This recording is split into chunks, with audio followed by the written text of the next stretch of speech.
Dear colleagues, Chers collègues, je vous propose de reprendre les travaux avec la session numéro 2 consacrée au processus d'élargissement. Nous avons déjà évoqué durant la session précédente ce thème puisque l'Ukraine a remis en avant le débat sur l'élargissement de l'Union européenne. Dès le départ, l'élargissement fut un instrument important de promotion de la paix, de la prospérité, mais également de la stabilité économique. Simultanément, se posent des questions, bien sûr, sur les réformes internes.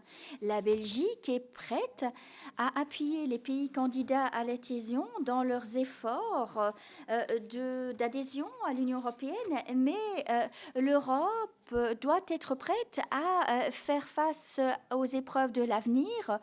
Le processus de prise de décision interne, financier, etc., doit être préparé en vue de l'élargissement. Cela nécessite un débat ouvert, nous le savons, dans le domaine de la politique étrangère et de sécurité commune, où on va remplacer le vote à la majorité simple par un vote à l'unanimité par un vote à la majorité qualifiée, afin d'accélérer les processus. Non seulement, comme j'ai dit dans mon allocution liminaire, on a besoin de pompiers et d'architectes, je citais Jacques Delors, il faut que l'Europe soit prête à l'avenir, à affronter l'avenir, à gérer l'élargissement. Nous avons trois orateurs assez intéressants avec nous. Vous pouvez déjà vous inscrire sur la liste de prise de parole. Vous connaissez les instructions. Si vous avez une petite perte de mémoire, les instructions se trouvent sur votre table. Madame Federica Mogherini, rectrice du Collège de l'Europe, située à Bruges, la ville qui nous accueille aujourd'hui, est parmi nous, mais je me rappelle, Federica fut une présence importante lors des conférences interparlementaires du passé consacrées à la PESC et à la PSDC. On vous connaît bien, nous, parlementaires, et nous nous réjouissons de vous retrouver, Madame Mogherini. À vous la parole. Merci beaucoup, Ilse. Merci. À mon tour de présenter mes remerciements à la présidence belge pour mettre en avant la dimension parlementaire, et ceci pour deux raisons. Tout d'abord, de m'avoir convié à cette conférence. Pour moi, ces rendez-vous furent toujours très importants, non seulement lorsque j'étais autre représentante et présidente, mais également en ma qualité de parlementaire italienne. Donc je me sens à la maison, pas parmi vous, à trois titres différents. Et ces conférences interparlementaires se tiennent aujourd'hui à Bruges, qui est mon nouveau chez moi, comme je suis rectrice du Collège de l'Europe, situé à Bruges. Donc bienvenue à Bruges, à moi de vous le dire. Alors, durant cette session, j'aimerais partager avec vous mes opinions, mes observations en tant que civile dans mes nouvelles fonctions de rectrice du Collège de l'Europe. Je vais me permettre une certaine pensée latérale, si vous me le permettez. Alors, je parlais assez librement lors de mes fonctions au niveau européen, certes, mais je suis encore plus libre dans ma parole aujourd'hui. Ce que nous constatons aujourd'hui, ce que nous avons constaté au cours des 18 derniers mois, c'est un changement radical dans la mentalité en Union européenne. La majorité des États membres et des parlements nationaux vivent ce glissement, on le verra dans les débats. On perçoit désormais l'élargissement comme un processus basé sur le mérite démontré par le pays candidat à l'adhésion. Maintenant, on voit l'élargissement comme un processus qui participe des intérêts de l'Union européenne même, et c'est un gros glissement dans le raisonnement de l'Union européenne. Il y a deux points de départ à considérer. D'abord, ceci. Le redémarrage du moteur de l'élargissement est en cours, et ça concourt à nos propres intérêts en Union européenne. Il s'agit de nos intérêts géopolitiques. Ici, après la session précédente, il nous apparaît clairement que faire partie de l'Union européenne est non seulement une garantie de sécurité, de résilience, de stabilité pour le pays nouveau venu, mais c'est également un avantage pour l'ensemble des États membres existants. Par ailleurs, ce deuxième glissement dans le raisonnement, dans la mentalité qui est en cours et qui va s'accélérer encore plus, c'est de considérer l'élargissement simplement, non pas simplement comme un simple élargissement, mais comme un processus pour achever l'intégration de notre continent. Le mot élargissement ne m'a jamais plu. À vrai dire, parce que cela présuppose un centre qui s'élargit vers la périphérie. Et moi, je viens d'un des pays fondateurs de l'Union européenne et à ce titre, ce que nous avons fait au cours des 70 dernières années, c'est un processus de réintégration des pays de notre continent en vagues successives de l'histoire. Il y a eu scission, mais réintégration. Et également, je pense qu'aujourd'hui, il s'agit d'achever l'intégration de notre continent européen pour y inclure ces pays qui sont déjà européens, mais qui ne sont pas membres de l'Union européenne. Raison pour laquelle je n'ai jamais aimé la perspective de l'Union européenne. Les Balkans occidentaux, orientaux, etc., sont déjà européens, pas par essence, et on a besoin de leur perspective. Ils ont besoin de la nôtre. On a besoin d'une perspective commune. Donc, je pose la question de la pertinence stratégique de l'élargissement, et je rappelle donc ce glissement dans la réflexion. Il faut comprendre qu'il en va de notre propre intérêt de nous élargir et d'achever l'intégration de notre continent. Ça, c'est le premier argument que je vous présente aujourd'hui. Ensuite, je vous parlerai de la conditionnalité. On fait toujours référence au fait que ce processus doit se mériter, l'adhésion doit se mériter. Il apparaît de plus en plus évident, depuis 5 à 10 ans, que parfois, la conditionnalité, ce n'est pas simplement une conditionnalité qui s'impose aux pays candidats, mais qu'il faut nous imposer nos propres conditions au sein de l'Union européenne parmi les États membres. Et parfois, on a vu des pays candidats qui font leur devoir, répondent présents, mais que la réaction au sein des membres, parmi les membres de l'Union européenne pêche, je dirais, est décevante. On ne répond pas à nos propres conditions, nos conditions politiques parmi les États membres existants de l'Union européenne. Et c'est regrettable. Il est important de souligner que les réformes sont des conditions qui sont imposées à nous. Et à titre personnel, et c'est mon opinion personnelle, je ne pense pas que l'Union européenne ait besoin d'une réforme institutionnelle. Ce n'est pas un must avant d'ouvrir ses portes à 2 ou 3 nouveaux États membres. On était à 28. Et j'ai présidé pendant 5 ans le Conseil Affaires étrangères. On était encore à 28 pendant des mois. Après le référendum Brexit avec unanimité, on était toujours à 28 au sein de ce Conseil et on a pu prendre des décisions à l'unanimité. Donc, cette réforme institutionnelle n'est pas un prérequis à l'élargissement. Mais l'élargissement nous offre l'opportunité, une belle opportunité de procéder à des réformes institutionnelles, quoi qu'il en soit. Mais je serais particulièrement inquiète si nous créions une conditionnalité de notre côté, un mauvais argument qui reporterait l'élargissement en l'attente de réformes institutionnelles. Je pense que ce serait de mauvais augure et cela ne concurrerait pas à la défense de notre intérêt. Il y a 1 ou 2 éléments qui doivent être considérés toutefois plus en profondeur.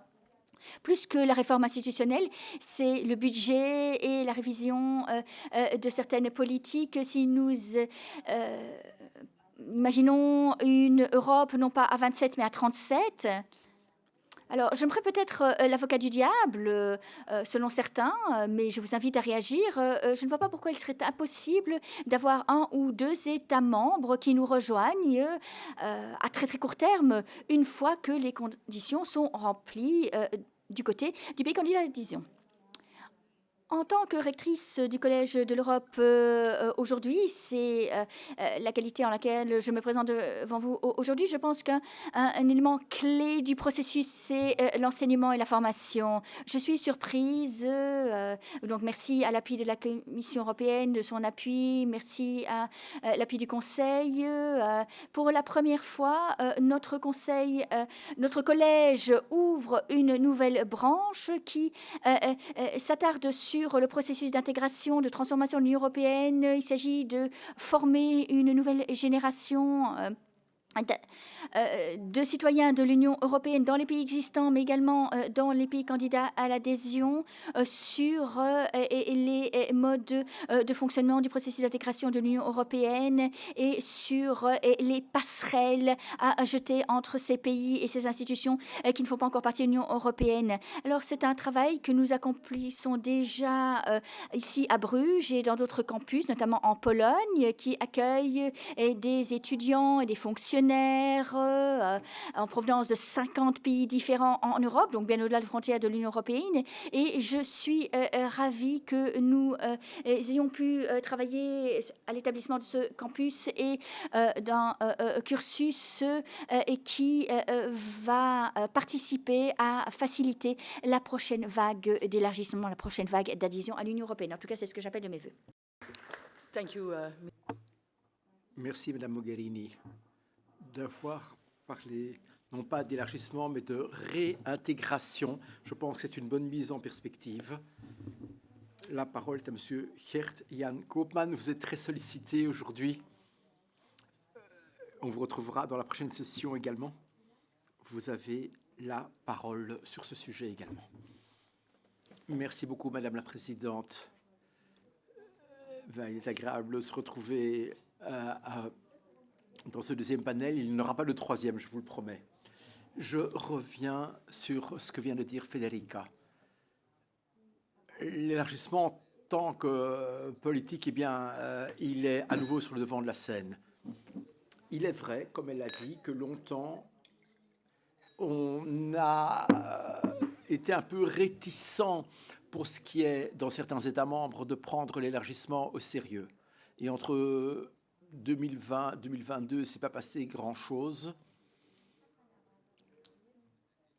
On va dire pendant près de 10 ans, permettez que je rectifie les dates.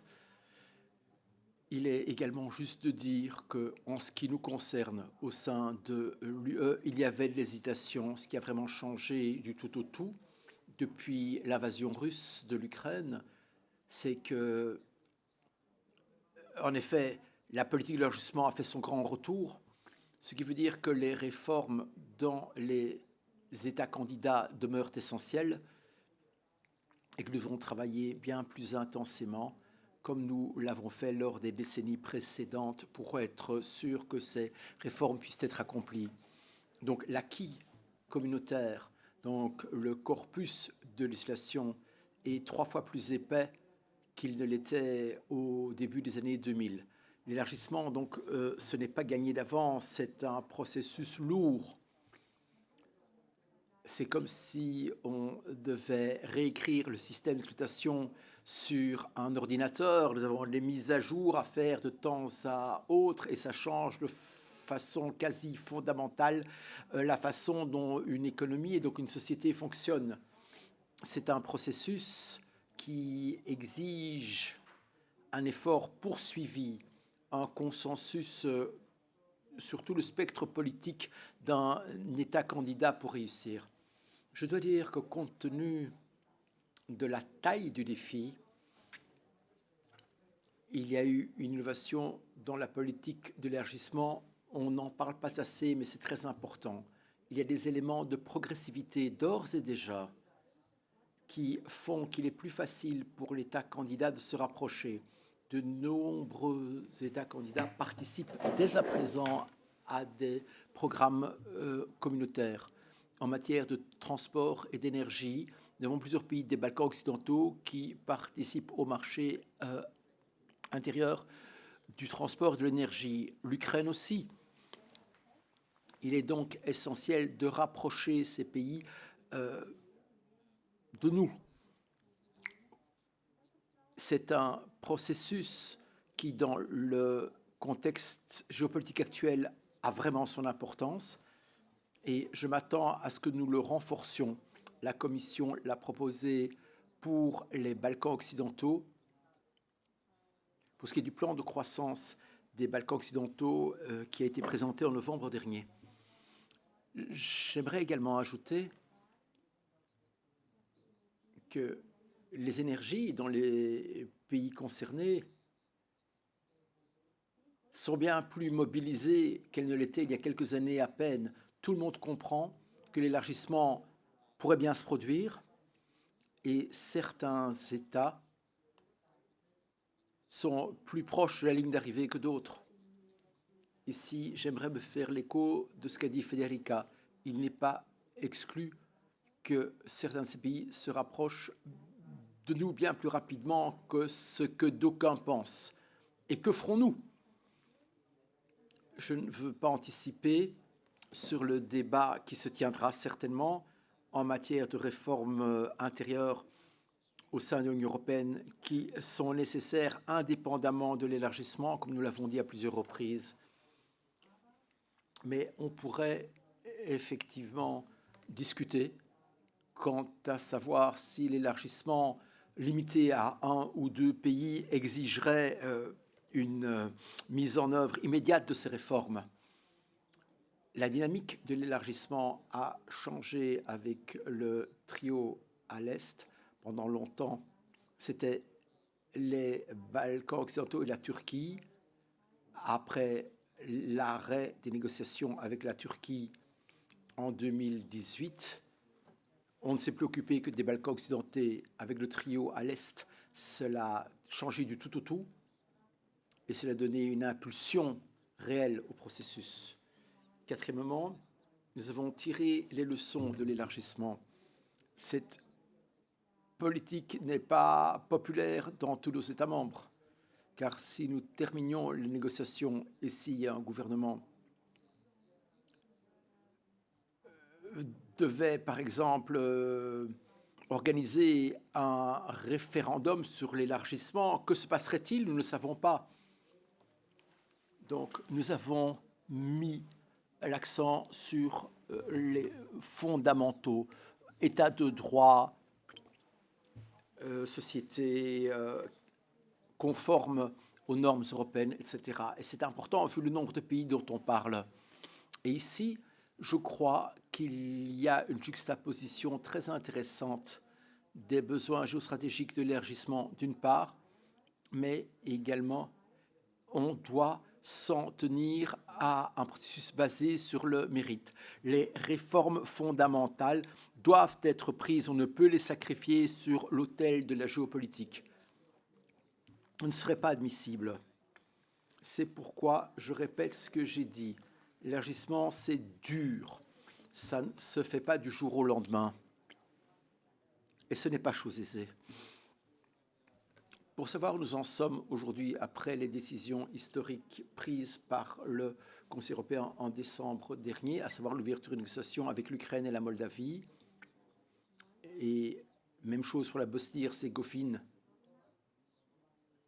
une fois que le degré de conformité aux critères d'adhésion seront respectés. Donc les réformes se poursuivent, elles vont bon train et nous coopérons très étroitement avec les pays en question pour faire progresser les choses. Je crois qu'il est tout aussi important que la quatrième dimension politique de l'élargissement, à savoir l'alignement sur la PESC, devient de plus en plus important. Et ceci se voit dans les débats concernant certains des États concernés. De fait, nous exigeons des progrès en matière d'harmonisation PESC. Enfin, le temps étant essentiel, et on ne peut pas voir de donnant-donnant entre la nécessité géopolitique et un processus basé sur le mérite, l'intégration progressive demeure essentielle. J'ai déjà parlé du plan pour l'Ukraine, qui doit être vu également comme un plan de réforme économique lié avec l'accord de libre-échange dont bénéficient l'Ukraine et la Moldavie pour l'instant. C'est un véritable pivot d'intégration. Nous avons proposé la même chose pour les Balkans occidentaux, où nous avons mis en évidence 7 domaines d'intégration au marché intérieur qui pourrait fortement rapprocher ces pays de pair avec une facilité qui, en effet, encouragerait les réformes économiques et les investissements. On pourrait même envisager que sur 10 ans, ces économies doubleraient de taille. Il s'agit de quelque chose qui doit être examiné de très près, de sorte qu'on doit moins se cibler sur l'élargissement en tant que tel. Il faut tenir compte de l'économie, de la dimension personnelle, et il faut aussi redoubler d'efforts. Enfin, il y a beaucoup de préoccupations en matière budgétaire. Quand je vois les enveloppes sur la table aujourd'hui, c'est plutôt modeste par rapport à la totalité du budget et certainement compte tenu des défis politiques et géopolitiques qui se posent à nous. Et ceci s'est également vu accorder un caractère prioritaire par les chefs d'État et de gouvernement lors de la révision du cadre budgétaire.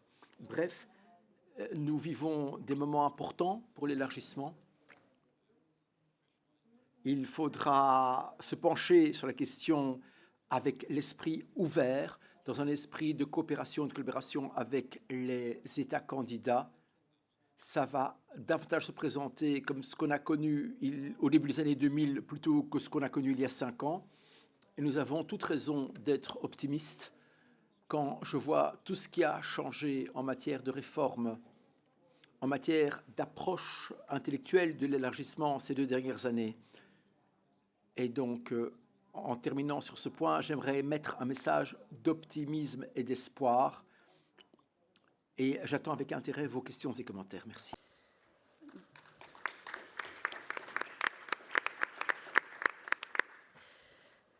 Thank you, Gert-Jan, to put all the elements. Merci, Gert-Jan. Merci des éléments optimistes que vous avez présentés, mais aussi de ceux moins faciles. Votre contribution était équilibrée. J'annonce maintenant Steven Van Hecke, professeur de politique européenne à la KU Leuven, donc Louvain est ma ville, donc je me sens assez à l'aise. Donc, chers parlementaires, c'est un honneur pour moi de vous entretenir brièvement d'un sujet essentiel concernant l'histoire de l'intégration européenne. C'est un plaisir d'être à Bruges. La semaine prochaine, je serai à Skopje, en Macédoine du Nord. La semaine dernière, j'étais à Bruxelles, invité par des journalistes flamands qui aimeraient tourner une vidéo sur l'élargissement de l'Union européenne. Mais les journalistes doivent rendre ceci visible. C'était un problème. Ils n'avaient pas la moindre idée. Je leur ai dit, rencontrons-nous près du Parlement européen. Pourquoi ? Parce qu'à côté du Parlement européen, il y a 2 morceaux du mur de Berlin. C'est ce que je voulais mettre en évidence. Que s'est-il passé le 24 février 2022 est de la même importance que la chute du mur de Berlin en novembre 1989. Nous sommes pleinement conscients des effets à court terme, mais nous sommes en déni quant au changement de paradigme à long terme de l'Union européenne. L'invasion russe en Ukraine a tout changé, en ce compris en matière d'élargissement. C'est un tournant. Il y aura un avant, un après. On ne pourra pas retourner en arrière. Même chose que pour le mur de Berlin. Avant cela, il y avait une lassitude de l'élargissement. Je dis qu'on a perdu une décennie puisque rien ne s'est passé ou pas grand-chose depuis qu'en 2013, la Croatie a adhéré. Et maintenant, nous avons une fenêtre d'opportunité. Est-ce qu'on s'y engagera ? 2. Comment convaincre l'Union européenne de l'élargissement et surtout les populations des anciens États membres. C'est ça qui est difficile. On n'a pas à convaincre les populations des États membres d'Europe centrale et de l'Est. comment convaincre l'opinion publique des États d'Europe de l'Ouest? Il y a 3 raisons, on en a parlé. D'abord, la stratégie. Il est question de géopolitique, de réunir le continent européen, le rendre plus sûr, plus stable. 2, comment convaincre l'opinion publique nationale en Europe de l'Ouest? Ici, je parle économie. Quand en Flandre, je parle à des citoyens, à d'autres personnes intéressées, je leur donne l'exemple. Je préfère voir une banque flamande ouvrir un distributeur de billets à Kiev qu'une banque ukrainienne qui ouvrirait un bureau sur la Grande Place à Bruxelles. Il s'agit de l'intérêt économique bien compris. Troisièmement, c'est le plus difficile, mais le plus important. Nous devons offrir des perspectives transparentes et honnêtes à la jeune génération des États membres. À court terme, pour la vieille Europe de l'Ouest, ça pourrait peut-être être une bonne idée que la fuite des cerveaux aiderait à résoudre nos problèmes sur le marché de l'emploi, mais à long terme, c'est une catastrophe. Donc, il faut émettre un message clair. Il vaut la peine d'être infirmier, ingénieur, enseignant dans les États membres candidats. Nous ne pourrons les convaincre que par un exemple clair. À court terme, c'est mon 3e et dernier point, comment faire le résumé de ce qui s'est passé ces 2 dernières années, ce qui est vraiment assez spectaculaire par rapport à tout ce qui s'est produit. Pour moi, la question ne se pose moins pas. Les États candidats adhéreront et la conditionnalité, il en est question, et les critères d'adhésion, là, la question ne se pose même pas. On ne peut pas céder pour ce qui est de l'Union européenne. La vraie question, c'est le calendrier. Sans date butoir claire, honnêtement, ça ne marchera pas. Une date butoir, c'est bien. On peut même la rater, mais il en faut une. Il incombe à la Commission, pas au président du Conseil. Il incombe à la Commission de le faire. J'espère qu'elle sera courageuse. Ensuite, nous avons 10 pays, mais il faut distinguer. Pour l'Ukraine, il faudra peut-être faire preuve de créativité. Il faudra penser à des mesures de transition. C'est tout à fait autre chose que le Monténégro. Le Monténégro peut adhérer facilement. Et je crois que ça donnera un nouvel élan aux Balkans occidentaux. 3e question. Leadership politique, car même si les critères sont respectés, regardez ce qui s'est passé avec la Bulgarie et la Roumanie, qui respectaient tous les critères de la zone Schengen, mais il reste une décision politique. Même chose pour les États candidats. Ce qui nous fait défaut, ce sont des dirigeants politiques prêts à préparer leur public qu'à un moment donné, d'ici 5, 10 ou 15 ans, l'Union européenne sera à 30 ou 35 membres. La fois dernière, l'Union européenne a eu besoin de 15 ans pour un élargissement et 20 ans avant que le traité de Lisbonne n'entre en vigueur. C'est délicat, on en a parlé. Je suis d'accord avec Madame Mogherini. Je ne crois pas qu'il faille lier ces 2 questions. L'Union européenne doit faire ce qu'elle doit. On n'a pas besoin d'élargissement pour être convaincu qu'on doit en effet réfléchir à la question. Et on n'a pas besoin de réfléchir à la question pour être convaincu que l'élargissement doit se faire. Les 2 devraient se faire idéalement en même temps. Mais il est hors de question de traîner. Ceux qui lient l'un à l'autre, qui établissent une conditionnalité entre les 2, manquent sans doute de courage pour dire qu'ils ne sont pas favorables à l'arrivée de nouveaux États membres. Alors, ils peuvent se cacher derrière le manque de réformes internes. Par rapport à ce qui a eu lieu il y a 30 ans, nous avons moins de temps. On ne va pas attendre 50 ans pour de nouveaux membres et 30 ans pour une réforme des traités. Thank you.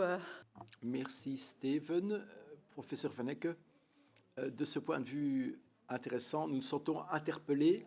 lorsqu'il est question de leadership politique. Nous ne manquons pas de praticiens de la politique dans cette salle. Nous aimerions savoir ce que vous pensez de ces interventions. Vos suggestions seront les bienvenues. Vous savez que vous disposez de 90 secondes, pas davantage. Nous avons pris un peu de retard sur l'horaire. S'il vous plaît, respectez la minute et demie que vous êtes impartie. La parole est à présent à mon collègue belge, André Flao. Merci Madame la Présidente et remercier aussi les différents orateurs. L'élargissement, tout d'abord, ce n'est pas une question de marché, c'est d'abord une question de personnes. Ensuite, sans que cela ne constitue un frein à un élargissement nécessaire, il faut sans doute, au niveau des institutions européennes, avoir le courage de revoir certains fonctionnements qui s'apparentent très fort à de la bureaucratie et qui ne sont pas perçus ni appréciés du tout par les citoyens où qu'ils se trouvent. Dès lors, il faut aussi mieux tenir compte, me semble-t-il, de la position des parlements nationaux dans le débat tel qu'il est. Parce que nous sommes aux prises directes avec ces citoyens. Et il faut aussi tenir compte des pays qui attendent depuis longtemps et qui ne sont peut-être pas en phase de réaliser ou de rencontrer totalement les obligations formulées. Et il y a un élément important, Madame Mogherini, vous l'avez dit, il faut assurer une formation citoyenne, à la citoyenneté européenne, à la compréhension des valeurs sans imposer des modèles nulle part. Et si on avait peut-être aussi commencé, et vous savez ce que ça veut dire aussi, une formation commune pour nos défenses européennes, on aurait peut-être aujourd'hui une défense européenne plus performante et moins dépendante de l'OTAN. Merci beaucoup. Merci, Monsieur Flao. I now give the floor to Zsolt Nemet, our dear colleague from Hungary. Thank you very much. Merci beaucoup. Federica et Monsieur Koopman. Monsieur Van Hecke, je félicite la Belgique. Vous savez que nous avons un trio hispano-belgo-hongrois. La coopération au sein de celui-ci se fait sans heurts. La présidence hongroise se fera au deuxième semestre cette année. J'aimerais informer les collègues que la conférence interparlementaire se tiendra à Budapest les 9 et 10 septembre, où vous êtes bien sûr les bienvenus. 2024, c'est le 20e anniversaire de l'élargissement où 10 nouveaux États, dont la Hongrie, ont adhéré. Et l'élargissement, c'est une priorité du trio. J'aimerais souligner ce qui vient d'être dit, à savoir que l'aspect géopolitique et l'aspect basé sur les mérites de l'élargissement sont étroitement liés. Pour cette raison, nous prévoyons un agenda de l'élargissement très dynamique. Il y aura un sommet Balkan et un sommet politique européen également en Hongrie. Et je salue nos amis d'Ukraine, Moldavie et de Bosnie-Herzégovine en tant que pays candidat. Ainsi, et j'espère aussi que la Géorgie se verra conférer le statut de candidat sous peu. En fait, on doit tout cela à M. Poutine, car ce type de compréhension de l'importance politique de l'élargissement faisait défaut. Et je tiens à remercier également la Commission européenne, M. Koopman et le commissaire Varhey. Je crois que le premier groupe de pays devrait adhérer au plus tôt. Je conclus. Et j'adhère tout à fait à cette stratégie. Merci. Thank you. Merci et petit rappel aux autres orateurs. Merci de respecter le temps imparti parce qu'il nous faut encore du temps pour déjeuner. Madame Osko du Parlement européen prend la parole maintenant. Oui, merci beaucoup. Je suis ravie, moi aussi, de retrouver Madame Mogherini, ex-haute représentante. On s'est rencontrés à Sarajevo. Elle nous avait dit que l'élargissement, c'était une question de sécurité, pas simplement une question commerciale. Cela demeure vrai. En 2014, lorsque vous nous avez transmis ce message, vous étiez porté par une bonne dynamique. N'oubliez pas la Bosnie-Herzégovine, la paix, la stabilité est également en jeu. Je viens de Banja Luka, j'y étais l'autre jour où un nouvel évêque a remplacé l'évêque Maradiche et cela m'a brisé le cœur d'être présente dans cette ville et de reprendre la route sur ces pavés médiévaux. Je viens de Croatie et je vois le retard qu'a accumulé ce pays en quelques années. J'ai regardé la télévision, j'ai regardé les émissions et la propagande des autres pays, Russie, Turquie, etc., relève d'un jeu dangereux. Si on n'ouvre pas les portes à la Bosnie-Herzégovine, cela se résumera à un constat d'échec. On n'aura pas retenu les enseignements du passé. Il faut faire avancer les négociations. Des efforts ont été faits. Il faut consolider la dynamique existante parce que l'élargissement, c'est un outil de paix et de stabilité. Je réfuterai la possibilité qui serait donnée à d'autres pays qui auraient une diplomatie plus forte. Même nos partenaires américains nous laissent. Il faudra renforcer notre démocratie. La région est une région essentielle en matière de paix et de stabilité. Il faut renforcer nos efforts dans le cadre du partenariat à l'Est. Je cède la parole à Reinhold Lopatka d'Autriche. Merci, Madame la Présidente. Durant la première session, nous avons parlé surtout de l'Ukraine, qui a obtenu le statut de pays candidat, qui est un signe important de solidarité, certes, mais j'aimerais que nous tournions notre attention vers les Balkans occidentaux. Avec la Grèce, l'Italie, la Tchéquie, la Slovénie, etc., nous avons pris une initiative envers nos amis des Balkans occidentaux.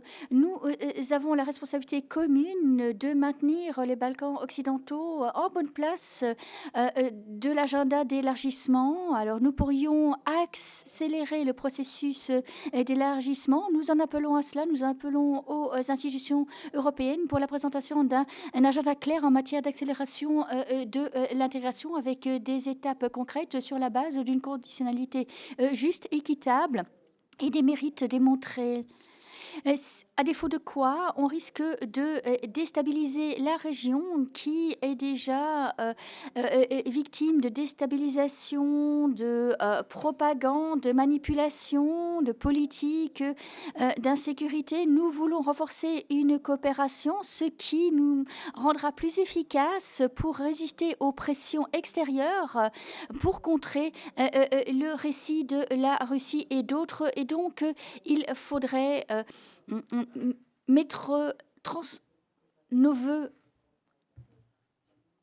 traduire nos vœux en actes. Merci. Monsieur Mazaf de Croatie.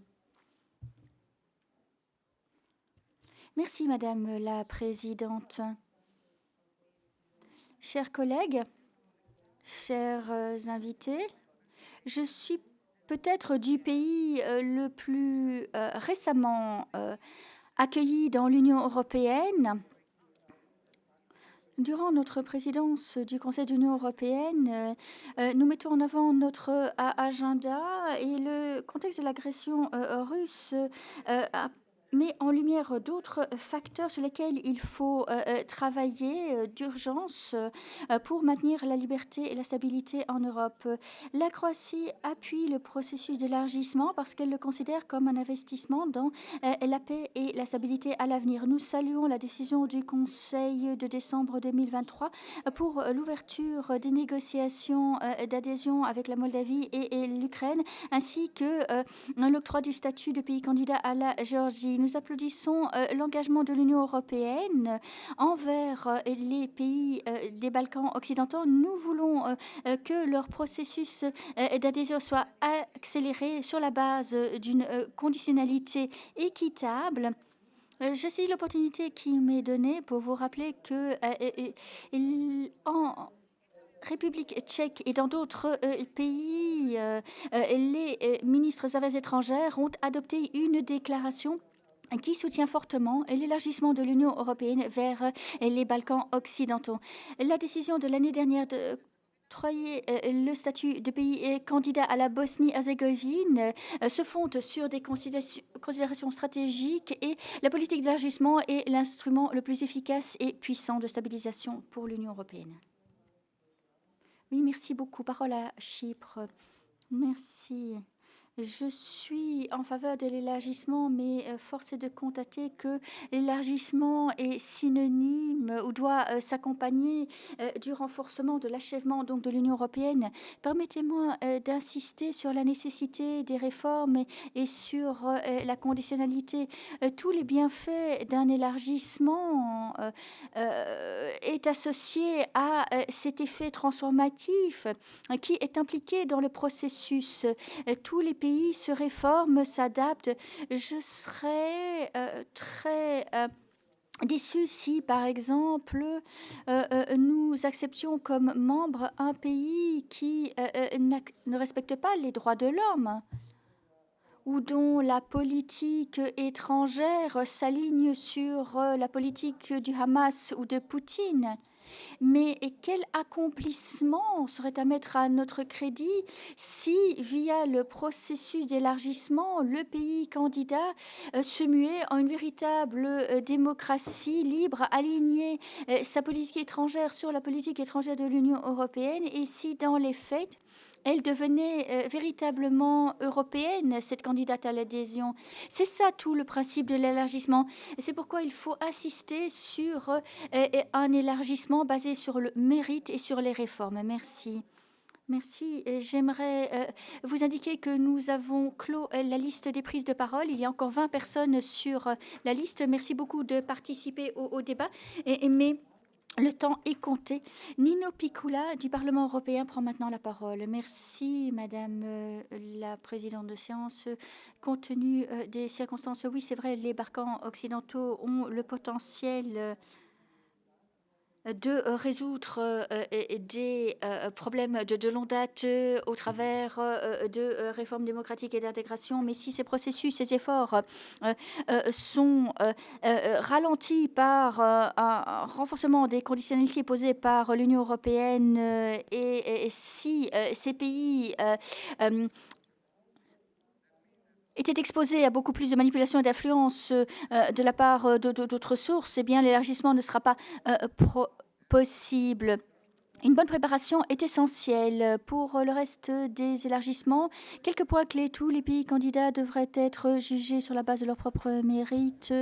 Nos valeurs fondamentales telles que l'état de droit et les normes démocratiques doivent être des piliers de notre évaluation du degré de préparation de ce pays à rejoindre l'Union européenne. Jeter des passerelles, c'est le bienvenu, bien entendu, mais le respect des valeurs fondamentales doit être un prérequis. L'Union européenne n'est pas simplement un marché commun, mais une union de valeurs, une communauté de partage des risques. Une fois que le pays candidat remplira tous les critères, il ne devrait pas y avoir de retard politique à l'adhésion.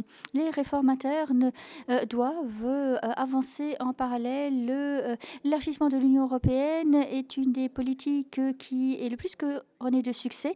On doit la poursuivre et j'espère que à la fin du mois de mars, le Conseil le confirmera. Merci beaucoup. Kimmo Kiljunen de Finlande a la parole. Merci, Madame la Présidente. Avant tout, j'aimerais appuyer la position de Madame Modéganet. Oui, on parle de réintégration. Oui, l'Ukraine fait partie de l'Europe et c'est génial d'avoir entamé les négociations en vue de leur adhésion à l'Union européenne. Et j'y inclus ce sentiment, j'inclus dans ce sentiment la Moldavie et le statut de pays candidat à l'adhésion à la Géorgie. Mais n'oubliez pas les pays du partenariat à l'Est dans le débat sur l'avenir de l'Europe. L'Arménie, après la catastrophe au Karabakh, se tourne vers l'Europe, aujourd'hui et son gouvernement présente des preuves de grand mérite en matière de respect des droits de l'homme et de démocratie, mais j'irai encore plus loin. Merci de ne pas non plus oublier la Biélorussie. Dans le Conseil de l'Europe, nous avons la présence constante des forces démocratiques dans la présence de Mme Sigovskaya, forces démocratiques biélorusses. Et ces forces au Conseil de l'Europe sont clairement pro-Union européenne. Donc, je voulais vous relayer cette réalité au Conseil de l'Europe. Je vous propose, vous, Madame la Présidente, que la prochaine réunion qui nous réunira invite également les forces démocratiques biélorusses, Madame Kinovskaya, pour qu'elle puisse prendre la parole devant nous et nous parler de la situation, cela dans un cadre institutionnel. Ce serait une bonne idée, me semble-t-il. Merci beaucoup. Je donne la parole à Dimitrios Mantsov de Grèce. Oui, merci. J'aimerais soulever 4 points en complément. Nous saluons la renaissance de l'élargissement ou du débat sur la réintégration concernant la Géorgie, la Moldavie et l'Ukraine, mais également et les Balkans occidentaux. On a eu un accord il y a 21 ans sur ce point concernant les Balkans occidentaux il y a 21 ans à Thessalonique. L'Union européenne devrait appuyer plus que jamais le processus d'élargissement dans un cadre structuré et contraignant, s'appuyant sur le mérite, à savoir les réformes, sans exception des critères de Copenhague et des valeurs que ces critères défendent. Ensuite, le dilemme de l'élargissement ou de l'approfondissement a déjà trouvé une réponse. On a besoin de l'élargissement et de l'approfondissement. Il faudrait suivre de manière étroite les réformes en ce qui concerne l'état de droit, l'indépendance de la fonction judiciaire et la protection des droits des minorités. Le cas de la minorité grecque en Albanie met en exergue malheureusement tout le travail qui doit encore être accompli. Enfin, l'élargissement doit être vu comme un outil de construction de la nouvelle architecture en Europe. Nous avons besoin de plus de cohérence pour notre politique de sûreté et de sécurité, vu la nouvelle donne géopolitique, l'invasion barbare de l'Ukraine, du fait de la Russie et la crise humanitaire à Gaza. Nous devrions revoir notre politique de voisinage pour combattre les agressions et promouvoir la paix et la stabilité, et l'instrument de l'élargissement s'avère bien utile en la matière. Gian Giacomo Calovini d'Italie prend maintenant la parole. La lingua italiana per essere più veloce. De parler italien. Credo a nome di tutta la delegazione italiana una posizione assolutamente largamento. Siamo penso fortemente convinti tutti che Donc nous faisons face à de nouveaux défis, mais ils peuvent être heureux, comme nous l'avons connu dans le cas des pays de l'Europe centrale et des États baltes. Et ce qui a été un défi peut devenir une réussite. Et ça vaut bien sûr pour l'Ukraine et la Moldavie. En tant qu'Italien, je me permets une petite comparaison footballistique. Sur une partie du terrain, il y a des valeurs comme la démocratie, l'état de droit, la liberté. Et sur l'autre moitié du terrain, il y a des pays qui ont des idéologies qui nient nos valeurs. Et une chose qui a été dite aujourd'hui, et on ne peut le nier, il y a eu par le passé et en ce moment où des forces extérieures tentent de saper l'équilibre de l'Europe. Et nous devons de toute façon tenter de nous y opposer. Et donc ce qui a été dit vers la confusion est juste. Il ne faut pas sacrifier le mérite, pas d'élargissement sans conditions fondamentales, mais en même temps, il faut éviter au sein de l'Europe d'éviter de représenter avec la fierté qui s'impose nos valeurs. Car franchement, l'Europe, c'est une longue histoire de succès. Merci. Thank you. Je vous remercie. La parole est donnée à Javier, à Rickett Coates.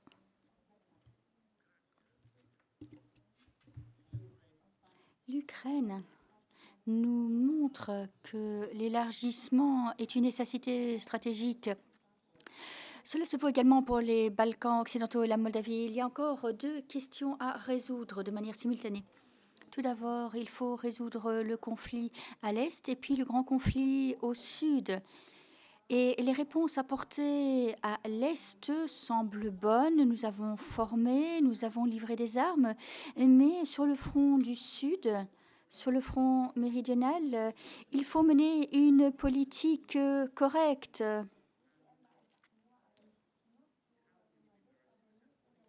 Qui s'est malheureusement soldée par peu de résultats corrects. Et lorsque l'on parle aux Africains, ce qu'ils nous disent, c'est que si vous êtes blanc et catholique, vous recevez des armes, mais si vous êtes noir et d'une autre religion, on vous donne un prêchi-prêcha sur ce qui est politiquement correct.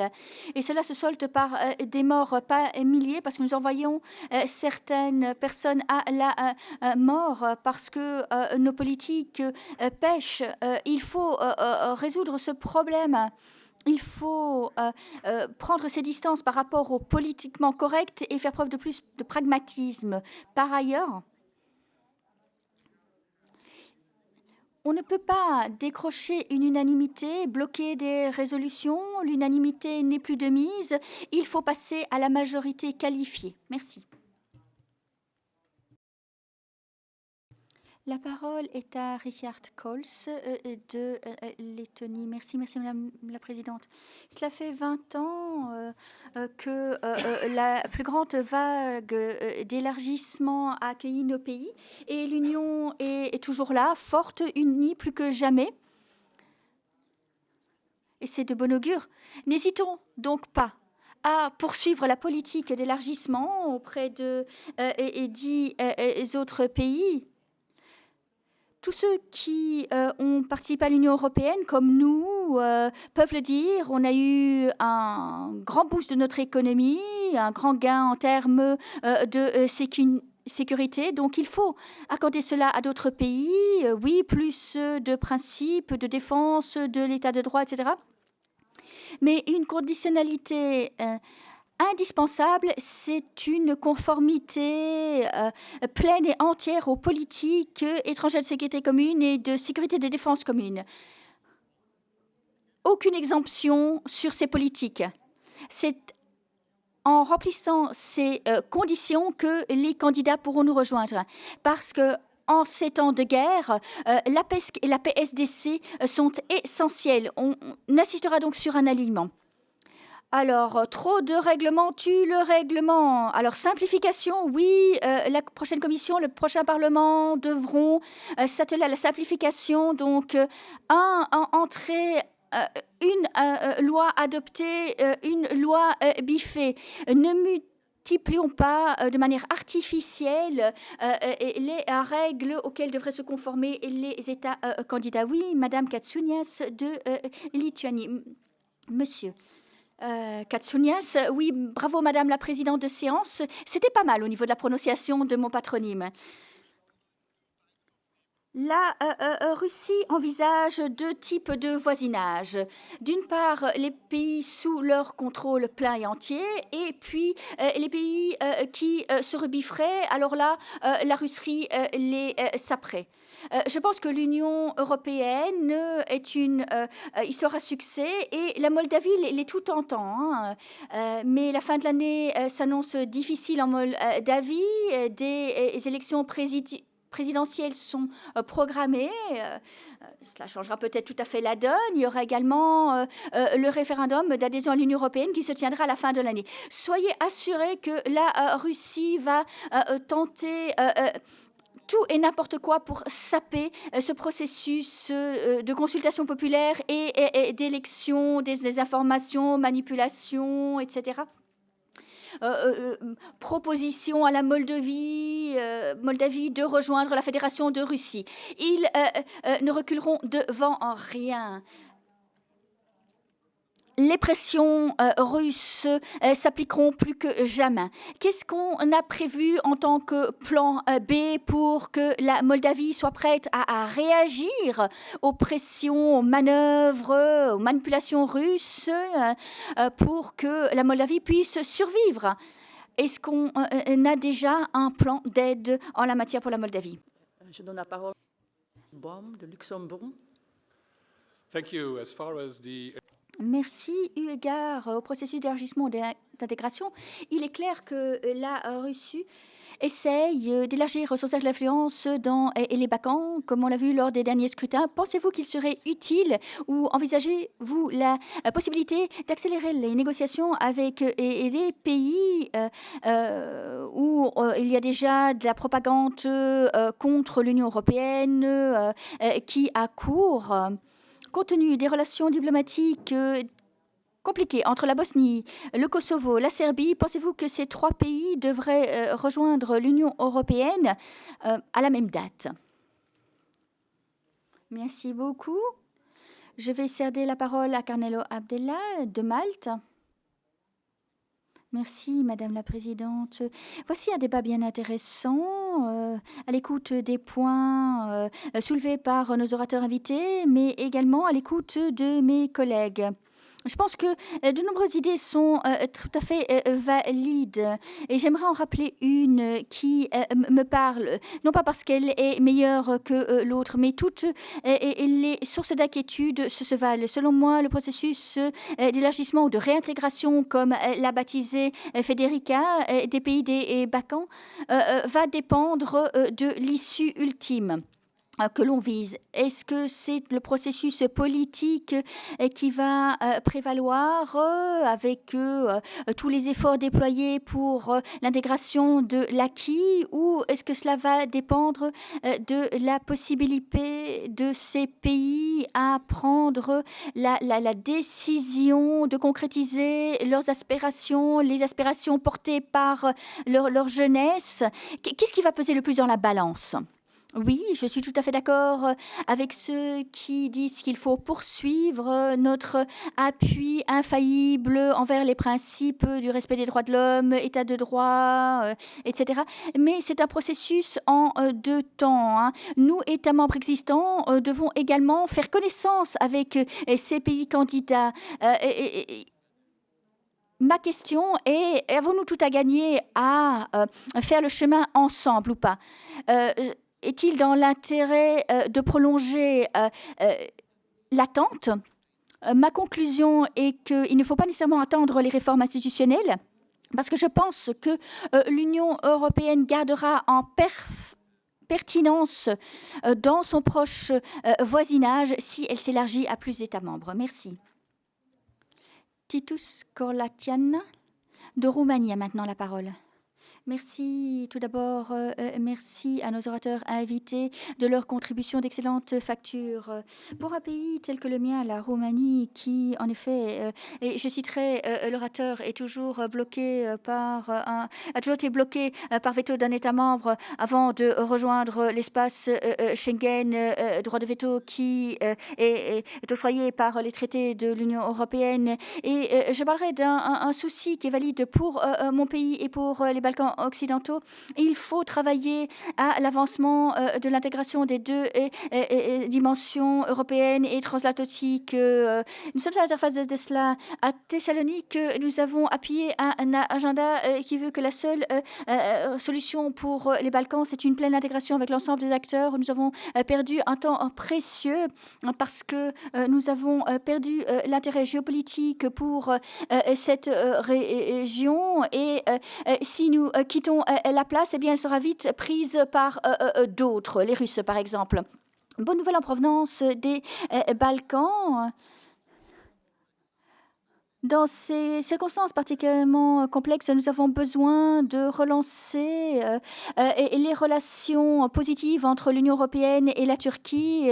Il y a des avancées très importantes par le biais de déclarations, et autre bonne nouvelle pour la Géorgie, l'Ukraine et la Moldavie. Nous appuyons pleinement l'entame des négociations avec ces pays, et nous espérons que la première réunion de l'IGC portera des résultats très très positifs à l'été. Petra Trakovic de Slovénie a maintenant la parole. Merci, Madame la Présidente, chers collègues.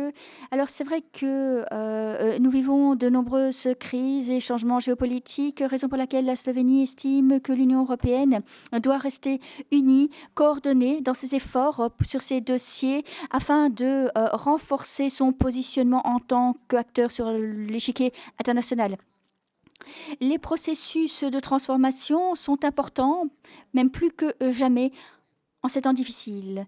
Nous estimons que l'élargissement vers l'Est et vers les Balkans occidentaux relève de l'intérêt géostratégique de l'Union européenne. Nous appuyons tout à fait la déclaration de Charles Michel qui stipule que dès 2030, nous devons être prêts à l'élargissement et à l'accueil de ces nouveaux pays. Ces objectifs devraient être reflétés dans le prochain agenda stratégique de l'Union européenne pour la période 2024-2029.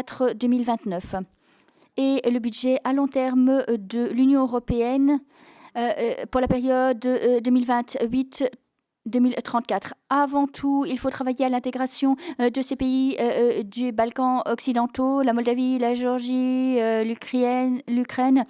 Tout cela devrait relever de nos priorités. Nous devons poursuivre notre politique d'appui de l'élargissement dans ces pays. Nous voulons encourager le processus d'adhésion de ces pays candidats et plus particulièrement, nous voulons nous concentrer sur l'adhésion de la Bosnie-Herzégovine. Et j'espère que 2024 sera une année pivot pour l'adhésion de la Bosnie-Herzégovine à l'Union européenne. Chers collègues, je pense qu'un élargissement crédible constitue un investissement dans la paix, la stabilité, la prospérité pour l'ensemble du continent européen. Je vous remercie de votre attention. Floor to different candidates. Je donne la parole à la Géorgie. Merci, Madame la Présidente. C'est un honneur de représenter la Géorgie, État candidat. J'aimerais exprimer ma reconnaissance pour l'aide reçue de la part des États membres en attendant cette décision historique de décembre. Ceci prouve qu'un avenir sûr pour l'Union européenne ne pourra être garanti que par notre unité. Ceci exige l'élargissement de la zone de paix, de sécurité et de prospérité sans retard. Ça fait 30 ans que la Géorgie lutte pour ses objectifs et en début de l'agression russe et de l'occupation de certaines régions de notre pays, il fait partie des nations démocratiques. Mais il nous reste du chemin à faire pour réaliser notre objectif. Nous sommes engagés en faveur de réformes nécessaires et nous aimerions compter sur votre appui. Le temps est précieux et aujourd'hui, dans un environnement changeant et imprévisible, ce serait une erreur de perdre notre temps en formalités et en perceptions qui n'ont pas lieu d'être. Les négociations d'adhésion devraient commencer sans retard avec tous les États candidats. Il nous faut un mécanisme d'intégration efficace. Il faut éliminer toutes les barrières qui existent pour accélérer le processus d'intégration des États candidats. Il est clair que le succès de la politique d'élargissement va directement de pair avec la sécurité européenne et il ne faut pas y faire obstacle. Merci. Thank you. And then the floor to Radu Maria from Moldavia. Merci beaucoup, Madame la Présidente. Merci à tous d'encourager notre pays. C'est une date symbolique.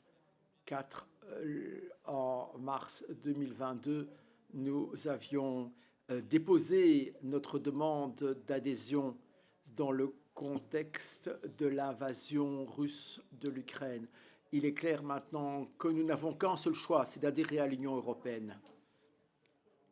Et notre objectif d'adhérer à l'Union européenne, il ne s'agit pas seulement de croissance économique et d'infrastructures, mais c'est la façon la plus rapide d'assurer la paix dans notre pays et la démocratie qui est à risque en raison de la guerre hybride que mène le Kremlin tous les jours. En 2024, nous aurons un référendum sur l'adhésion. Nous croyons que le processus d'adhésion doit être fondé sur le mérite. C'est pourquoi nous voulons mettre en œuvre des réformes structurelles, des réformes de la justice, lutter contre la corruption. Nous voulons aussi renforcer nos capacités. Maintenant, une nouvelle position de vice-premier ministre pour l'intégration européenne qui a été créée. Et nous avons maintenant également un office d'intégration européenne qui dépend du Premier ministre. Nous aurons un référendum historique, je l'ai dit, cette année. Les Moldaves décideront de leur avenir. C'est pourquoi il est si à venir de pouvoir compter sur votre soutien. Nous vous demandons d'accélérer le processus de négociation et d'encourager l'organisation d'une conférence interparlementaire pour la Moldavie sous présidence belge. Il faudrait aussi avoir un plan de croissance pour la Moldavie pour qu'elle survive économiquement. Merci encore. Thank you. And next speaker is from Montenegro. It's Duško Stepović. Merci beaucoup, Madame la Présidente, de me donner la parole, chers collègues. C'est avec grand plaisir que je vous adresse la parole aujourd'hui concernant l'élargissement, surtout pour ce qui est des progrès et les aspirations du Monténégro depuis le nouveau gouvernement qui est entré en vigueur. Il fait preuve d'une volonté politique pour accélérer le processus. Et surtout en matière de pêche, les résultats sont palpables. Et donc, le fait d'avoir relancé le dialogue politique au Monténégro montre un basculement, à savoir que toutes les parties prenantes s'impliquent pour tenir compte de l'agenda européen. Le Monténégro s'engage fermement en faveur de la perspective européenne pour tous les pays des Balkans occidentaux. L'adhésion du Monténégro émettrait un message fort à destination de la région et nous espérons que les prochaines élections au Parlement européen n'empêcheront pas que nos efforts aboutissent. Le Monténégro est un partenaire inébranlable de l'association Union européenne Monténégro et nous sommes également fermement engagés dans l'OTAN. Le Monténégro s'engage à 100% pour faire progresser son processus d'adhésion sous l'égide de la démocratie, la transparence et l'état de droit. Nous espérons approfondir notre partenariat avec l'Union européenne et d'en arriver à accomplir nos objectifs communs à l'avantage de nos citoyens et de l'ensemble de la région. Merci. And our next speaker is Hulusi Akar from Turkey. Thank you. Merci, merci Madame la Présidente. Vous savez que maintenant l'élargissement s'est vu accorder une nouvelle vitesse compte tenu de l'invasion de l'Ukraine et des défis qui nous attendent et la coopération avec la Turquie. Et donc ceci, on ne peut pas choisir ce qui plaît. La Turquie demande un traitement équitable dans son processus d'adhésion. L'abus du veto de la part de certains États membres contre quelques États candidats que ce soit est contre-productif et ne résout rien. Bien au contraire, cette approche est contraire aux intérêts de l'Union européenne. Accélérer la perspective d'une adhésion de la Turquie ne peut se faire qu'à l'avantage de l'Union européenne. Le processus d'adhésion reste un objectif stratégique. La Turquie est un État candidat depuis longtemps. Elle a beaucoup à apporter à l'Union européenne sur tous les plans. Dans l'intervalle, nous espérons que l'Union européenne renouvellera les mesures adoptées en 2019 lors du décembre contrairement à d'autres États candidats, il n'a pas été question de la Turquie dans les conclusions.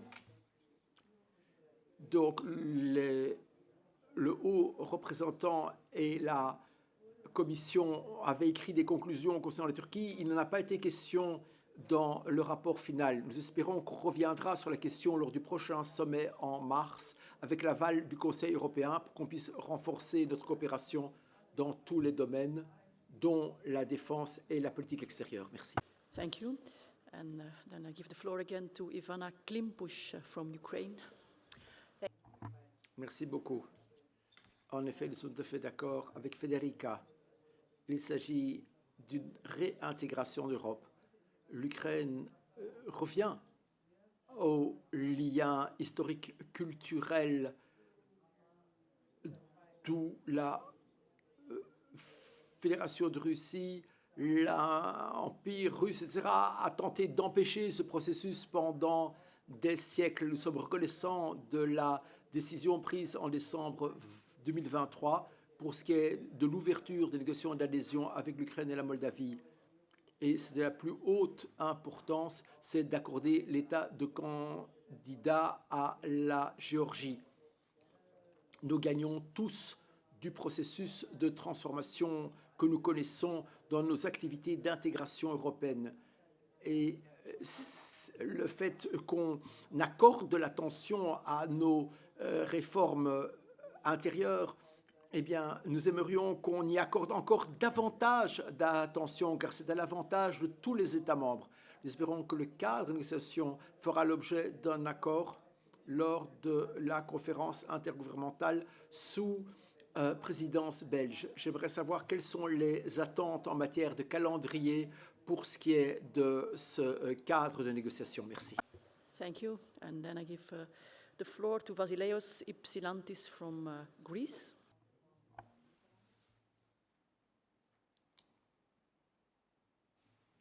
Thank you.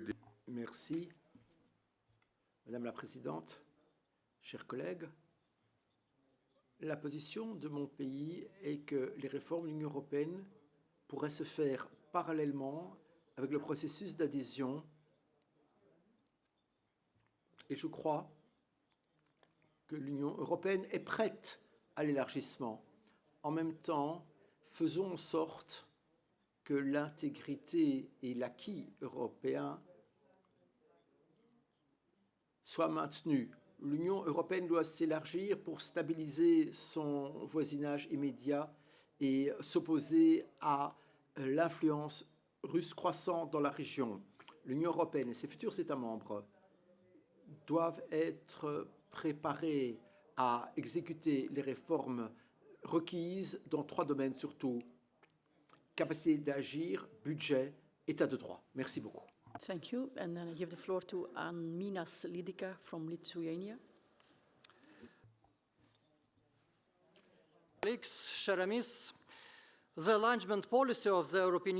La politique d'élargissement de l'Union européenne est une réussite. Le 1er mai, cela fera 20 ans que la Lituanie a adhéré à l'Union européenne. Nous croyons qu'il s'agit d'un succès pour la Lituanie, mais aussi pour l'Union européenne. Les pays d'élargissement, maintenant, ont une occasion qui s'offre à eux. En effet, il faut redoubler d'efforts pour progresser sur la voie de l'élargissement, basée sur les mérites, bien sûr. Nous voulons que les aspirants soient tous en conformité avec les priorités de l'Union européenne. Il faut que nos citoyens soient bien informés. Et il faut bien sûr lutter contre la désinformation. Nous saluons la décision historique du Conseil d'entamer les négociations avec l'Ukraine et la Moldavie. Franchement, il s'agit sur le plan stratégique et géopolitique, eh bien, de nous conformer à nos responsabilités par rapport à nos voisins. En dépit des menaces brutales de la Russie, l'Ukraine et la Moldavie mettent en œuvre des réformes, renforcent leurs institutions et s'alignent sur les valeurs et principes européens. Nous continuons à être favorables au processus d'adhésion. Nos experts sont prêts à partager leur expérience avec l'Ukraine et la Moldavie. And then our last speaker is from Turkey, Seda Görenbölük. Merci Madame la Présidente, chers collègues. L'élargissement a été l'outil de politique étrangère le plus efficace de l'Union pour promouvoir la paix, la stabilité et la démocratie sur l'ensemble du continent. Toutefois, la politique d'élargissement est vulnérable aux fluctuations de l'Europe en général et aux dynamiques internes de l'Union européenne.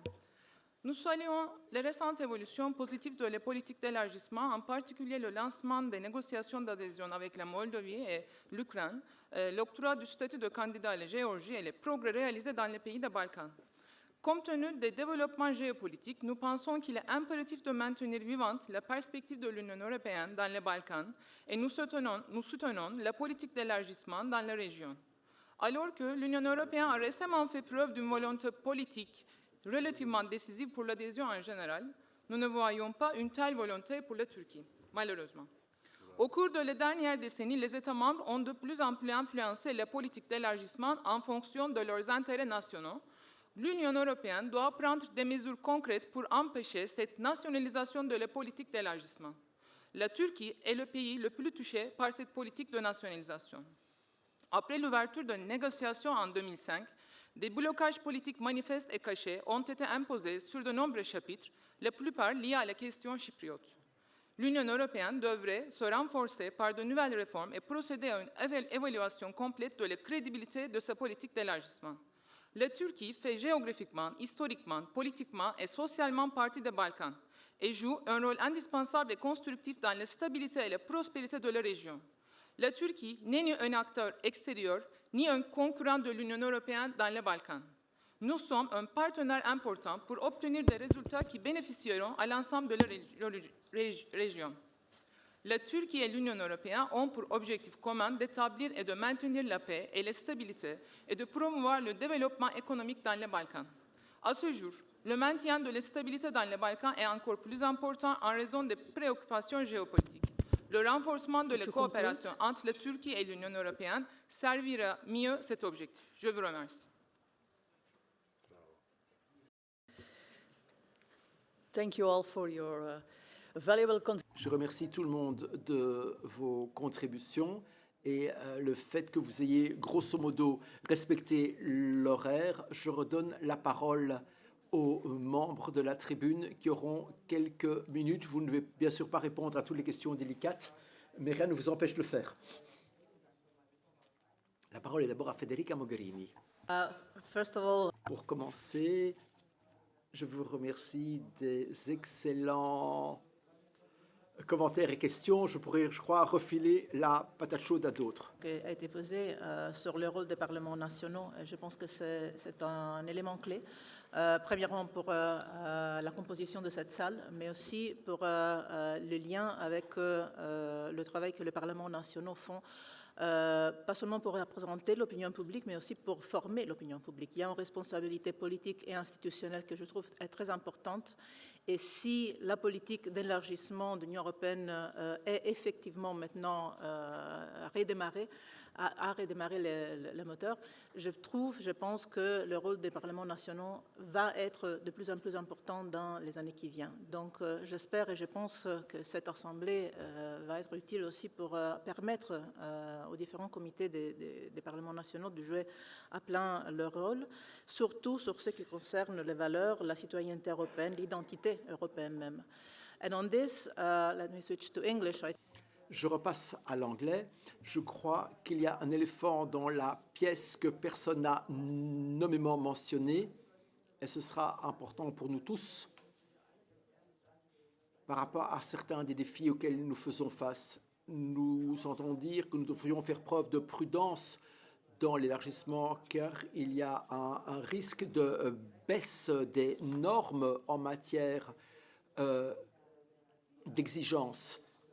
Je crois que les critères que nous connaissons doivent être maintenus, comme le font les institutions. Je crois que c'est une illusion d'imaginer que ceci ne représente des défis que pour les nouveaux arrivants et pas pour tous les États membres. Je crois qu'au contraire, c'est important pour tous les citoyens de l'Union européenne, qu'on soit un État membre fondateur ou un arrivé plus récent. Nos normes de démocratie et d'état de droit sont essentielles. Deuxième chose, l'élargissement en tant que vecteur de paix et de sécurité. Pour moi, c'était évident de longue date, mais ça l'est plus que jamais. Partout dans le continent, non seulement en tant que prévention de conflits, mais aussi en tant que facteur de réconciliation. Dans les Balkans occidentaux, c'est l'évidence même. Je crois qu'il n'est pas nécessaire de s'étendre sur le sujet. 2. Une question qui m'a été posée. Que faut-il faire pour accélérer l'adhésion de certains États membres? Faut-il avoir une adhésion groupée? Bon, c'est basé sur les mérites, c'est à d'autres de juger. Personnellement, je crois que compte tenu de l'importance de l'impératif géopolitique, comme vous l'avez dit, Hertian,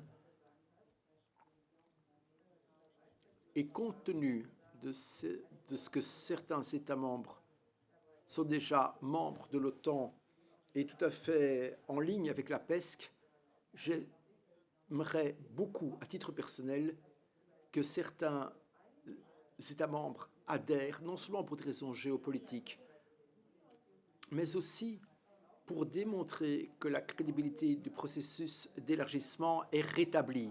C'est un autre éléphant dans la pièce qui n'a guère été abordé aujourd'hui.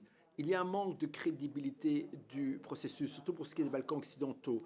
Je crois qu'il faut réinstaurer un sens de confiance par rapport au fait que ce processus se fera. Enfin, pour ce qui est du vote à la majorité qualifiée, ceci va peut-être vous surprendre. Je ne suis pas une grande fan en matière de PESC.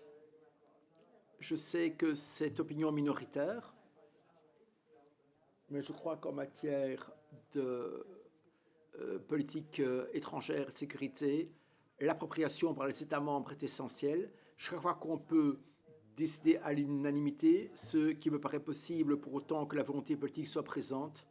N'hésitons pas à faire preuve d'un front uni vis-à-vis de nos interlocuteurs qui sont peut-être moins nos partenaires. Je crois que plus nous pourrons faire preuve d'unité, en interne comme en externe, plus ceci sera à notre avantage. C'est pourquoi je serai fort prudente pour m'engager sur cette voie. Personnellement, et je vais le dire sans détour, je ne m'attends pas à de grands problèmes en matière de PESC à l'unanimité avec les nouveaux États membres ou les futurs États membres, plus que ce que nous connaissons aujourd'hui. Merci. Thank you so much. Merci beaucoup. La parole est à Hertian.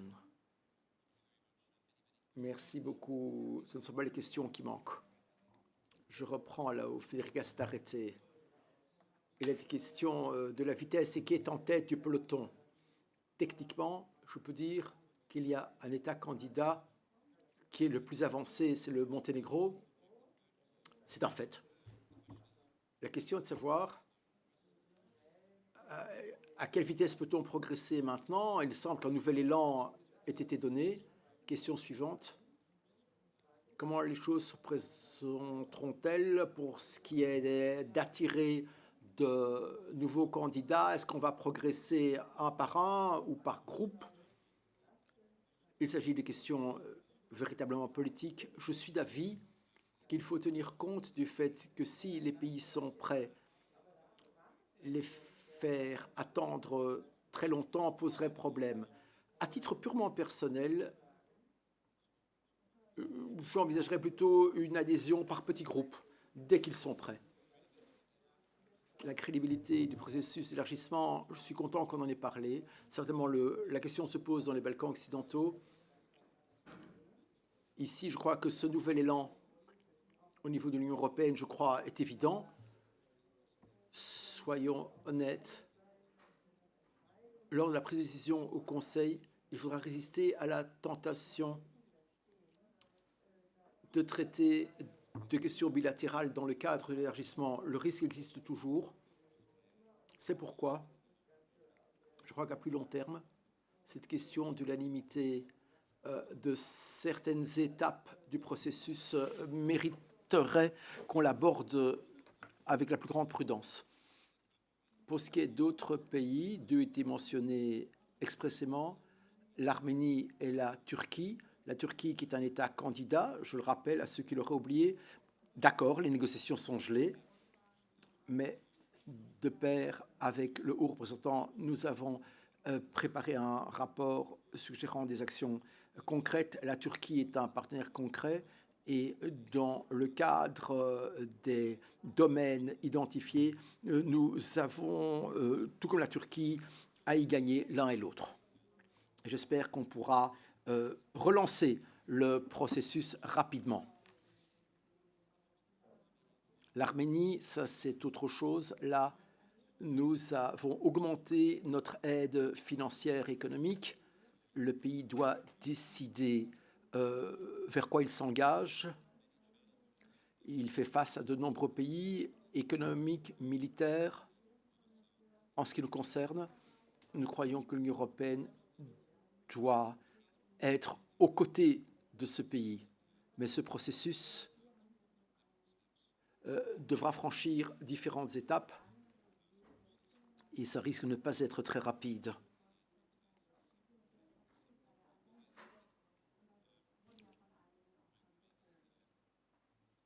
Je conclurai. Pardon, il était question sur le cadre des négociations. Notre présidente était claire. La Commission proposerait un cadre de négociation pour l'Ukraine et la Moldavie, sous peu, ce mois encore. Je conclurai par l'observation générale, la nature de ce débat que nous tenons, et je crois l'énergie qu'on perçoit dans la salle montre que la question est bien à l'avant-plan de la scène. Merci. La parole est au professeur Van Hecke. Pour terminer, oui, une chose. La question de M. Baum du Grand-Duché concernant la rapidité du processus, eh bien, il est déjà en cours compte tenu de la rapidité avec laquelle les décisions ont été prises ces 2 dernières années. Il y a eu une nette accélération. Ensuite, le moment de vérité. Pour ce qui est de l'Union européenne, ce seront les négociations pour le prochain cadre financier pluriannuel. On verra donc si l'Union a prévu de l'argent pour l'adhésion. Et je cible les 2 M, la Moldavie, en raison de la situation particulière où ce pays se trouve. Au moment même où nous parlons, nous ne pouvons pas céder au chantage de Moscou. Donc, ce qui veut dire, si vous ne contrôlez pas pleinement votre territoire, ce n'est pas une raison pour ne pas adhérer à l'Union européenne. Nous avons 2 exemples intéressants. L'Allemagne de l'Ouest, membre fondateur, et Chypre, est membre de plein droit de l'Union européenne. Disons-le clairement vis-à-vis de Moscou et Monténégro, maintenant le 2e M, qu'on le comprenne à Banja Luka et à Belgrade. L'avenir est à Bruxelles en tant que membre de l'Union européenne. Ce serait véritablement exemplaire pour les 6 pays des Balkans occidentaux. So, thank you all. Merci à tous. Merci aux intervenants pour vos messages positifs et pleins d'espoir durant cette époque troublée. Vous avez parlé des éléphants dans la salle, autant les nommer, mais il est important de profiter de l'occasion qui s'offre à nous pour cet élargissement, ou plutôt cette réintégration. Il faut véritablement s'engager sur la voie de la réintégration européenne pour tous les États candidats. Merci d'avoir été des nôtres et d'avoir contribué au débat.